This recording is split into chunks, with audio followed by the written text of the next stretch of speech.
ఇప్పుడు మనము వడలు చేసుకుందాం. పచ్చిశనగపప్పుతో నానబెట్టుకున్న 3 అవర్స్ నేను ఇవి కొంచెం పక్కన పెట్టుకుందాము. వాటర్ ఏం పైకోకుండానే మిక్సీ ఆడుకోవాలండి.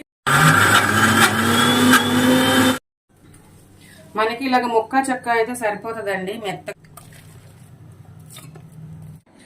బియ్యపిండి, శనగపిండి, పచ్చిమిర్చి, ఉల్లిపాయలు, సాల్ట్, పుదీనాకు, కరివేపాకు, కొత్తిమీర, ధనియాల పౌడరు, గరం మసాలా, ఎందుకంటే మనం మసాలా వడలు వేసుకుంటున్నాము అందుకని, అల్లం వెల్లుల్లిపాయ. ఇప్పుడు మనం దీన్ని ఫ్రై చేసుకుందాము, వడలు వేసుకుందాము.